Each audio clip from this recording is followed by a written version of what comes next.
It was a freezing Monday morning in Chicago. The glass doors of Hensley Tech shimmered under the golden sunlight, guarded by a tall man in a black coat named Derek. He stood like a wall, firm, emotionless, clock-watching. Across the street, an older man with tattered clothes and a scruffy gray beard shuffled forward. He clutched a torn duffel bag, his shoes more whole than sole. People avoided eye contact. His name was Raymond. But to most, he was just the homeless guy. Raymond stood in front of Hensley Tech, staring at the elegant building. His eyes scanned each window like a man looking for a memory. He tried to walk in, slowly, politely, but Derek stepped forward. "Whoa, whoa, you can't go in there." Raymond didn't argue. "I just need to see someone," he said softly. "Sir, you don't belong here," Derek snapped. "This is a corporate building. You can't just walk in off the street." Raymond nodded, eyes heavy, voice steady. "I know. I'm just trying to reach my son." Derek laughed bitterly. "Your son? Inside this building?" Without asking for a name or checking a list, Derek blocked the door and motioned for security backup. A younger guard arrived, and together they forced Raymond to step back. "Move along," Derek ordered, "before we call the cops." Raymond didn't protest. He just whispered, "All right, maybe tomorrow," then turned and slowly walked away, disappearing down the street like another forgotten soul. Inside the building, polished floors reflected expensive shoes. Desks buzzed with productivity. And on the top floor sat Nathan Hensley, the 32-year-old CEO. Sharp suit, diamond cufflinks. But beneath the success, his eyes were distant. He stared out the window, unaware of what had happened below. He was too busy preparing for the company's 10-year anniversary gala. "Let's make this unforgettable," he'd told his assistant earlier. He had no idea how right he was. Nathan's life looked perfect on paper. Ivy League graduate, Forbes under 40, luxury apartment. But behind closed doors, his story was stitched with pain. His mother had died when he was 9. His father had spiraled into depression, then alcohol. Nathan had been placed in foster care. The years after were filled with cold homes, sleeping on floors, and promises that never lasted. He buried his past beneath ambition. His rise wasn't just about success. It was a desperate escape from where he came from. Raymond, on the other hand, never stopped looking for his son. After losing his wife and his job, his world collapsed. Guilt ate at him. He failed Nathan once, but life on the street gave him something strange: clarity. "You can lose everything," he often said to himself, "but if you keep love, you still have something to offer." Over the years, he searched for Nathan. He followed news articles, LinkedIn profiles, company bios.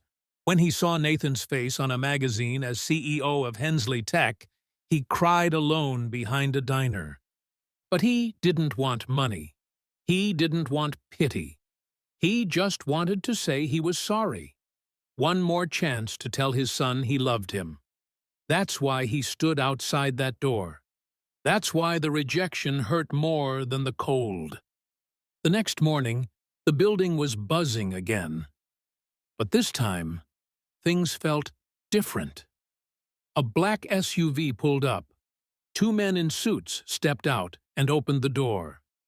Derek, the same guard from yesterday, stood straighter. Another car followed. Out came the PR team, assistants, and staff. Then Nathan arrived, calm, crisp, unreadable as always. But with him was an older man, clean-shaven, in a modest suit, still carrying that same old duffel bag. The office staff froze. Derek blinked. It was the same man he pushed away just yesterday. But now he walked beside the CEO. They entered the building together. Nathan stood in the lobby and looked around at his entire staff. "Before we start the day," he said, "I want you to meet someone." Silence. Then he turned to Raymond. "This is my father. He's the reason I fight so hard. Because we lost everything, and he still gave me hope. Even when he had nothing." People were stunned. The same man they laughed at. The same man they ignored. Now standing next to the man who built this empire. Derek swallowed hard. Nathan looked at him directly. "Yesterday, he came here to see me, and he was denied. Not because he was wrong, but because he didn't look like he belonged." His voice cracked slightly. "Let that never happen again, not in my company." Derek apologized immediately, but it was too late. Not for punishment, but for perspective. Nathan didn't fire him. Instead, he invited Derek to a conversation with HR about human dignity training. "We don't build this company with code and contracts," Nathan said. "We build it with people. And every one of them deserves respect." Raymond didn't ask for a position, but Nathan offered him one anyway. Mentor and advisor on a new outreach program for underprivileged youth. Who better to guide them than someone who's lived it? Within weeks, Raymond had an office of his own. Modest, neat, but filled with warmth. Staff started greeting him with real smiles. He ate lunch with interns. He laughed with janitors. He became the soul of a place once defined only by numbers. And Nathan? He finally slept peacefully for the first time in years. Months later, during the company's anniversary celebration, Nathan stood on stage. The ballroom was packed. Investors, partners, media. "They say success is about numbers," Nathan said.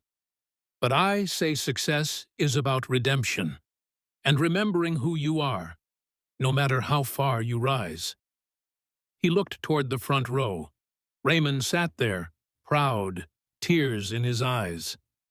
Nathan ended with this: "Never judge a person by the dust on their shoes. You never know how many miles they've walked just to stand in front of you."